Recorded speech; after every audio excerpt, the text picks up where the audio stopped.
Good timing, VO. Thank you, Linda. Yeah, great. Yep. Great, come on up. So everyone will know Carolyn. I don't know whether... Well, everyone should know Brent Ford, but if you don't, this is Brent Ford. Hi. He's one of the directors at VO. Great. All right, running early. Yeah, it doesn't happen very often. I know.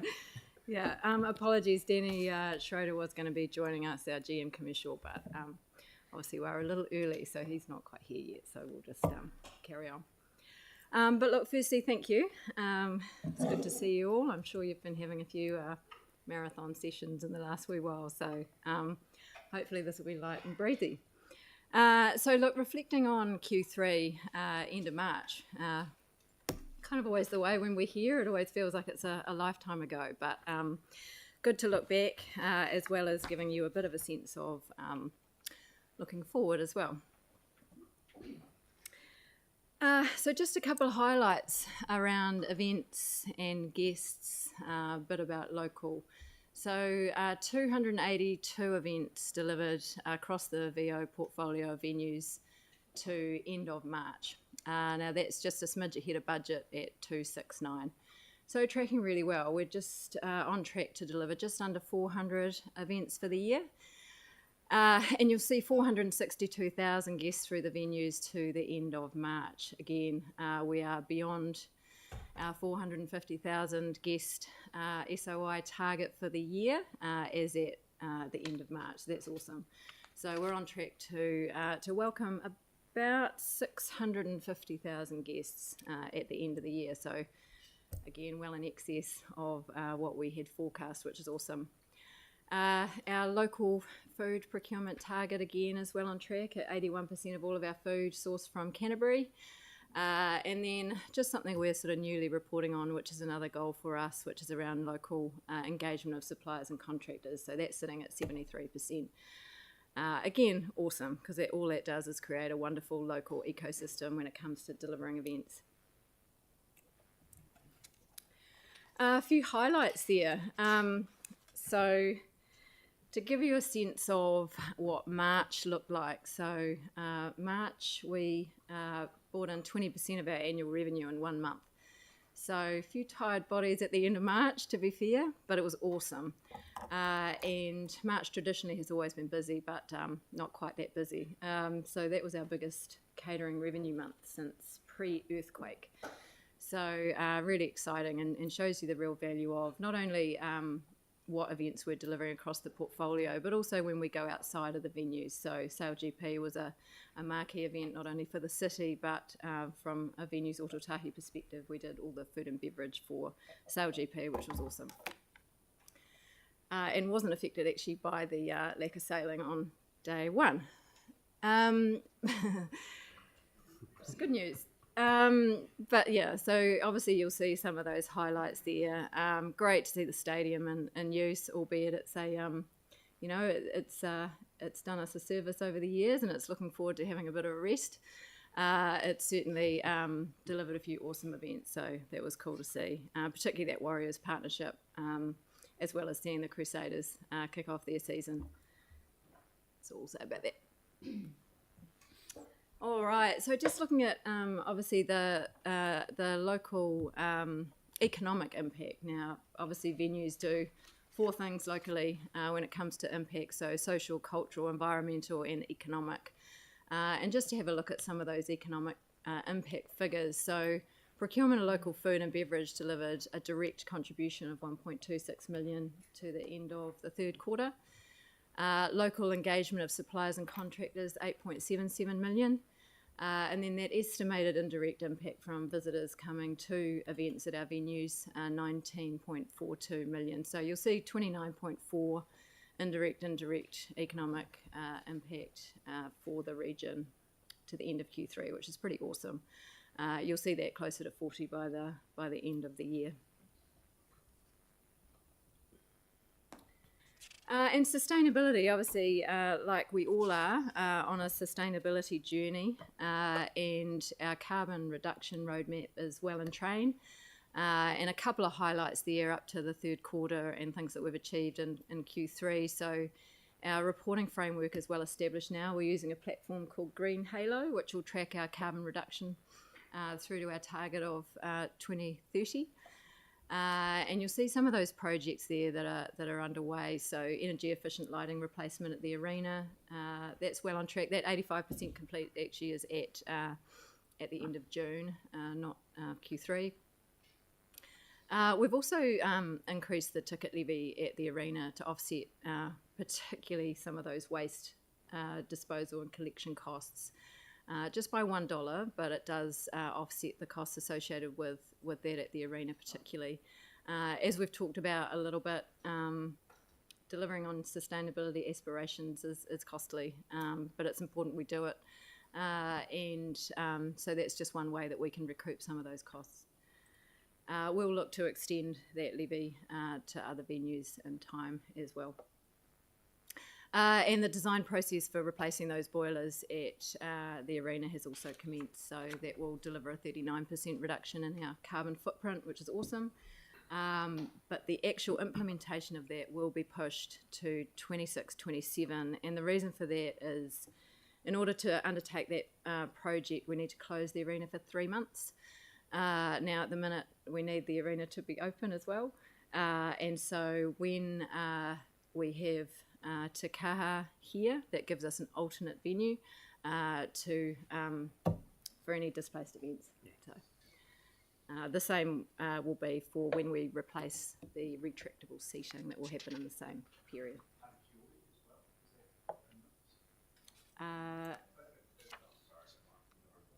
Tell them off. I'll get going. And then just in terms of those community events that obviously our ability to deliver those is enabled by us delivering on those other commercial events and commercial outcomes. So to date, we've to the end of Q3, 40 community events. Our annual SOI target is 45, so we're well on track to exceed that target. And you'll see the value of that community discount applied there. It's already at $136,000 versus our annual target of $100,000. And I just wanted to highlight, this is the first time we've probably reported on this in this forum, but just a little bit around our team engagement. Obviously, you know, what we do externally is fundamental to who Venues Tautahi is, but the team delivering those outstanding outcomes and the environment that we create for that team is fundamental to our success. So I just wanted to highlight some of those team engagement survey results. So we had an 85% participation rate, which means that this is a good representation of how our team are feeling. And some of those highlights there give us real comfort that the culture is strong and healthy. 82% of our team feeling comfortable in discussing issues with their leader is really, really important to us. It gives us a sense of real trust in the environment. 75% would recommend Venues Tautahi to others. Now that's obviously our net promoter measure. So again, really good to see that positive outcome. 76% feeling empowered to strive to be their best. And what gives me a slight sense of comfort is 78% trust our leaders to lead VO to future success. Wouldn't probably want to see that too low. Want to sleep at night. And then a couple of highlights on our NPS. So this is where we measure our client satisfaction and also our guest satisfaction. So you'll see there 78 NPS for client and 58 for guest. The last measure I've seen there to the end of May, that client NPS has gone up again to over 80, which is awesome. So again, good to see some of those positive outcomes both internally and externally. And I just thought, you know, obviously these forums are helpful when we can have a bit of a chat just to give you some assurance of where council support, operational support is going and how we account for that internally. So we essentially have two arms to our business. One is around the delivery of events, so attraction, planning and delivery, as well as those commercial partnerships. And that kind of sits out to the left. So that's where we generate around 20 million of revenue. We have 18.5 million of overheads and expenses, operating expenses. So we deliver a $1.5 million EBITDA. So that's the event side of the business. What that then does is that 1.53 contributes to managing the assets. So the other side of the business is managing the assets on behalf of the city. So you'll see there, and we all know it, those costs are high, right? We're laboured with pretty high utilities, insurance, repairs, maintenance, all of those things add up. They're big, hefty assets. So about 6.5 million of that it costs us to run those assets every year. And you'll see there that the 3 million of council operating support goes directly into that bucket, along with the 1.5 from events.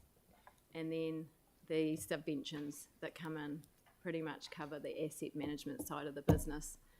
So I just thought it was important to highlight that. You're obviously going through a lot of, a lot of consideration. I know that's baked in, but just wanted to give you a sense of assurance as to where that operating support goes. The events side of the business stands alone and delivers a really good outcome. And obviously that will grow over the coming while. But that asset management side of the business, the predominant number and that 6.5 are uncontrollable. So good to see the makeup there. End of Q3, we are 1.5 million ahead of budget when it comes to operating income, which is a good result. But you will see that it's not washing out entirely when it comes to our EBITDA at 200k behind budget. Now, the reason for that is, one is those uncontrollable costs that we've talked about, an unexpected rise in insurance of 54%, utilities 20%, living wage close to 10. You'll see another 7 this year. And then obviously with Venues o Tautahi meeting all of those te kaha pre-opening costs.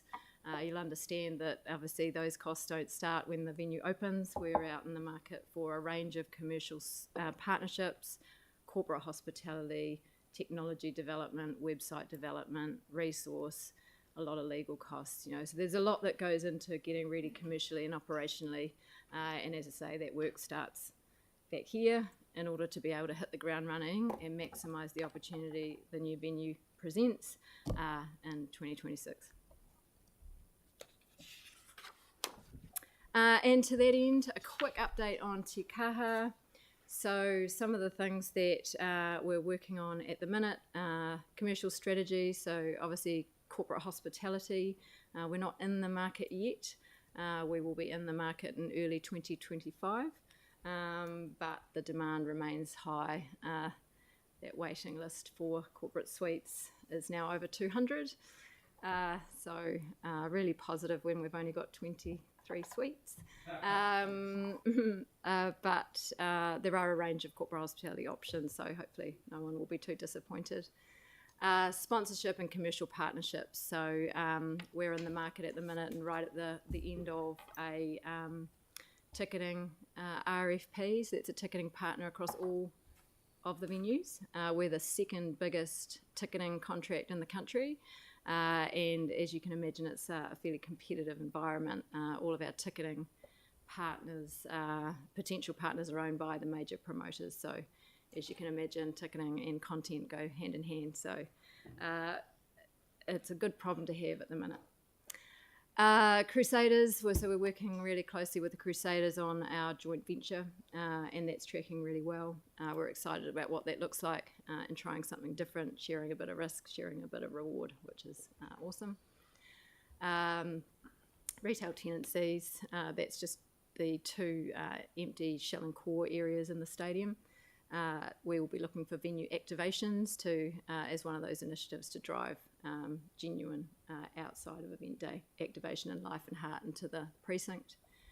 Our naming rights announcement is imminent, and we'll give you a bit more of a detailed briefing on that on Tuesday next week. And we're working on the launch event series. What we're trying to do in that first launch period is work on a few main principles. One of those principles is to deliver the most economic impact we can from that first 3 months of that venue being open.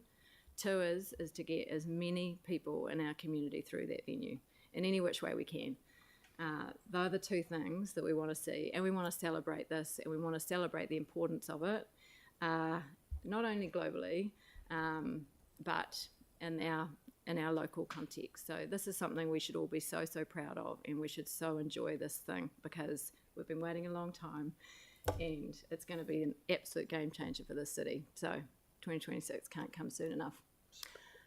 Our operational programs, so we've got a program of projects there are about 80 projects in there, so they're our commercial and operational projects, and that's us getting ready to hit the ground running when we open in 2026.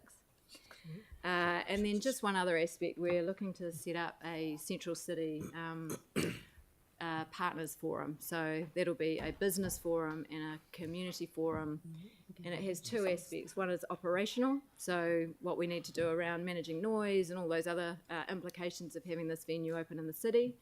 But secondly is to how do we partner with local businesses to leverage this opportunity. So that's local hospitality, local retailers, local accommodation, all of those things. We can create an absolute ecosystem in the Central City to leverage this venue for everybody in the city. And then looking forward, so obviously the Q3 is about looking back, but important to have a look at what we're focused on. Our continued focus is around growth and diversification. We want to continue to increase our revenue, and we want to continue to have an impact on the region, and that cuts across those four main items: social, cultural, environmental, and economic. And growth is not only about what we can do to build venue utilisation in the current suite of venues, but you look at the likes of SailGP and the impact that it has on our revenue base, and those types of opportunities are the things we need to chase. Accelerating that Te Kaha program, as much as just under 2 years seems like a long way away, it will absolutely rip by, in a good way and a bad way. So we need to make sure that we're ready. Continued focus on executing that sustainability carbon reduction roadmap. We've got a really clear pathway forward, but we can't take our eye off the ball.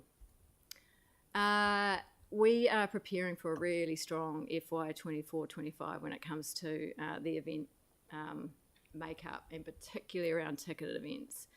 November is going to be absolutely mad, for example, and I'll tell you that Wolfbrook Arena is absolutely kicking goals, and to give you assurance that that remains entirely relevant when Te Kaha is open. It's a really sweet spot at 9,000. It's the only arena in the country with a range of corporate suites, and so remains really relevant when the new venue is open, with the arena mode at around 15,000 and obviously large concert mode. And actually an interesting fact that Christchurch now already has the best pathway for an artist when it comes to venues, because you've got a graduation. So you go James Hay, Auditorium, Wolfbrook Arena, and then to the stadium. So when you actually get that extra arena mode at the stadium, you've got another graduated path. You look at Wellington, for example, you go 400, 4,000, 40,000. You know, it doesn't give you a lot of room. So Christchurch is really well positioned now and in the future. And then obviously to continue focusing on this volatility that we have in our economic environment, particularly around internal cost control, and where those costs that we can control, we continue to focus on making sure that, yes, we have a sustainable platform, but that we are stringent around where those costs are going, noting that we do have some of those uncontrollables that we will, like you see across the council suite of assets, that we're all laboured with the same issues. So, but we're not going to take our eye off that. We need to continue to deliver good, successful financial outcomes, as well as those social and cultural outcomes that we are focused on also. So that brings us, hopefully I've kept close enough to our 12 minutes. No, that was brilliant. Thank you very much, and thank you both. It's a really good report and good to see what's happening. And thanks for that financial structure as well. I thought that's very clear for you. I'm watching, so I do appreciate that. We've got a few questions. I just had one, and it's one people have started to ask me, and it might come back to that 3-month launch stuff you were talking about. Is when do you think? I mean, obviously around the timing of when Te Kaha opens, but at what point do you think we'll be in a position to confirm who our opening act will be? Yeah, so timing is one thing. So we need confidence as to when that opening date is. Now, yes, we have confidence that the 20th of April 2026 is the target date, and that remains well and truly on track. But until such time as we've got absolute confidence, we just have to be a bit careful about locking too many things in. So a couple of things to note in terms of who an opening act is and when we might be able to lock that in. So big artists tend to tour in the summer months, regardless of whether you've got a roof or not. So those summer months are generally kind of November to March. Now, April is just obviously outside of that. So we need to work with what we have in terms of attracting an artist outside of a tour schedule, which can attract a little bit of cost. So that's just one constraint that we're working with at the minute. So also in terms of timing, we wouldn't probably be able to lock an artist per se in until sort of 12 to 18 months out. So we're just a smidge outside of that window. So so that's still a bit of a watching brief. Obviously, we have our base event content. So the Crusaders will absolutely, this is their new home, and we're looking forward to having the Crusaders play there. I'm sure they can't wait. We also have our Warriors partnership. So there's a bit of content already in there, but this is about marquee, and I understand that. So there's a little bit more time to go and a little bit more confidence in terms of just getting that date locked away. Okay, that's really useful. Thank you. I'll keep asking until we get a name. That's fine. You'll be the first to know. So we'll go Aaron next, and then Vic, then Sarah, then Yanni. I'll continue my conversation offline around who should be first there. It's not going to be you, Aaron. How do you know? No, he doesn't. Not saying it's conflict of interest. Yeah, I am very cheap.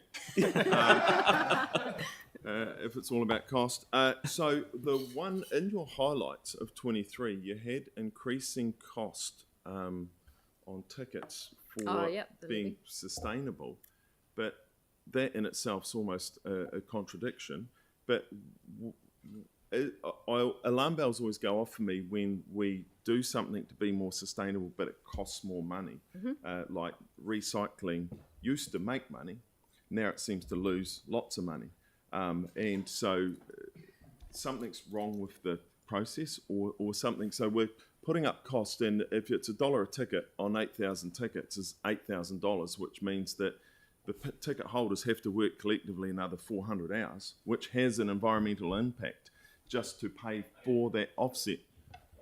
But yeah, so I do get it, and I guess there's a few aspects to how, and this is particularly just so you know, the glass gets dumped under the roads, so it's not recycled. Anyway. There's a few aspects too, and this is particularly around waste. So one is to make sure that we've got the right infrastructure, and that's relatively straightforward. Two is to make sure that we've got the right education, and that comes down to our staff as well as our guests, so we know where we're supposed to be putting our waste. Thirdly is to make sure that we've got the right partner when it comes to disposing of our waste, collecting and disposing of our waste. But there's a bit in the middle that is about sorting. And because we're dealing with such a high volume of people and such a high volume of waste, you have to be able to sort that waste, because otherwise it all ends up in the same place. Yep. And that's where the cost comes in. So that's unfortunately a bit of a tricky one to manage, because yes, we can utilise volunteers, yes, we can utilise staff, but I can tell you once the volunteer group's done it, they probably won't do it again. It's not the nicest of jobs, right? So we've just got to work through the best way of actually covering those additional costs, and that's sorting. The rest of it we can build into our normal operating expenditure, but it is that additional. Cool. Good answer. Thank you. Thank you. I promise this question is nowhere near as complex as Aaron. I want to talk about the Venues Tautahi team engagement slide that you put up, and it's really positive to see, encouraging to see the positive variance across those ones that you've chosen to highlight as your measures. My question then is, can you comment on where those numbers sit in relation to your SOI targets that aren't presented in the slide there? So we actually don't have any SOI targets when it comes to team engagement. So these are just how we're trending. So we don't actually have a team engagement SOI target in our SOI. Is that something you're going to be addressing? We haven't got it in this one, but it's not something we can't by any stretch. We just divide up our team engagement, and this, just of note, this is our permanent staff, not our casual staff. But yeah, I mean, we could certainly put it in there. We just haven't in the last couple of years. Thank you. Thanks so much. And it's been amazing watching that sustainability journey over the last few years. You've come a long way and still working to get more done, which is great. So thank you for that. Just on that progression that we've got in Christchurch for musicians, and it is fantastic. Just wondering if you had any thoughts, or if you could turn your mind to, in the next wee while, that stage below the James Hay. So I know that we have a lot of groups coming to us, that early phase in a musician's career, and we struggle with spaces for that, the viability of spaces. So yeah, that pre-James Hay. Yeah, it's a really good point, because it's I don't know if you know the tuning fork at Spark Arena, which is essentially it's about 400 max. Yeah. And it's a really cool space and really highly utilised. And again, it's just that little graduation. So it's definitely on our mind, because one of the aspects when we've talked about Te Kaha particularly, it's around creating that precinct of entertainment activity, and there are some smaller pockets, as well as thinking about what those retail tenancies could be, because one of them is the perfect size for something like that. We've just got to find the right partner that we can do it with. Yeah. But again, it does get high utilisation, and you're right, it's a really intimate, not intimidating, accessible type of option for that, that first step. Billie Eilish started somewhere. I'm sure Taylor was drumming a guitar in a 400 pack somewhere at some point. Yeah. And so, Yeah, just, so creating that pathway for those, that early career stuff as well. That'd be, Yeah. Cool, thanks. Cool. Someone must have been listening to my questions to on the local music stuff, because that was kind of one of the questions I had, was how can we get space in the new arena accessible for live venues? So at what point will we be in a position to understand what you're trying to do there and be able to see what's proposed? And how are you working with those local live music venues who already exist around the opportunity? So in terms of, I guess I would break that into two. So in terms of getting clarity on what's planned there, is that outside of the sort of, the mainstream? So we've got arena mode, large concert mode, business events, all of those, that breakdown. Is this more about activating the precinct, or?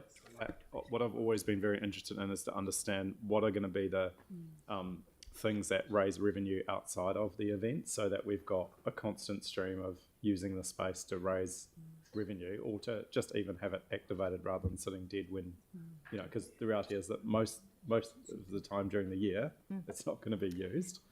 So very interested in that, and understanding a little bit more in detail what that looks like. My understanding from previous conversations was that Barbados Street's going to have some activation, but but more specifically, I think the priority is around the live music venues, because we know that they're really struggling in the city, and so I think it's really optimistic to hear what you're saying about that. But I'm just wondering how we're working with those existing live venues. Yeah, well, I guess there's a couple of aspects that I can cover off. So one is, I guess, the venue itself. We're forecasting about 200 events a year. So in all fairness, it will have good activation during the year. So 180 of those will be business events. So if you imagine, that's good footfall coming and going from the venue, every couple of days. And that's outside of those more major events. So that's kind of in venue. Then you get the precinct. So those couple of retail tenancies, and that's exactly what you're talking about on the Barbados side. So we'll be going out to market for expressions of interest, instead of just looking at as a basic lease space, is what are the activations that people could bring in. So it could be the likes of a sports museum, an interactive sports museum. If you look at the MCG, their museum is open every single day of the year except Christmas Day, and they're doing a massive amount of footfall through the year. So those types of things. So that's the venue itself. Then you get to the precinct, and then we're looking at fan zones, how we can activate it could be markets or any of those in the precinct itself.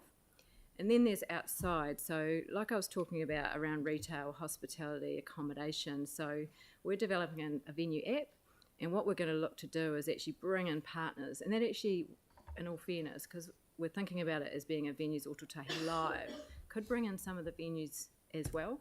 Because if it's a platform for hospitality, accommodation, transport, tickets, we can share all of that data and all of that to actually activate, because this is about a citywide approach, not just about the venue.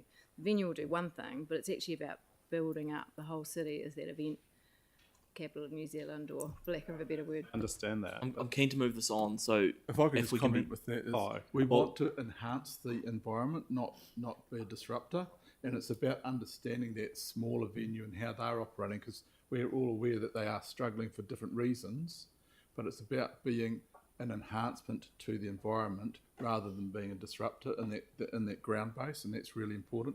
But it's also harder to understand that ecosystem, rather than the big stuff's really simple and straightforward. It's that how we can do that, and that's, we've got so much on, but it's something that we're focusing on now. Yeah, understand we need to activate the. I don't want to have a but conversation. we need to raise revenue. No, as well. stop, guys. So can I just? Yanni, so just to- Yanni, it's just- one more question, yeah. then we're going to move on. Yeah, so it's just to understand a little bit more about the local procurement. Like you've got Porridge Partnership, RFP, you've got the ticketing service partnership.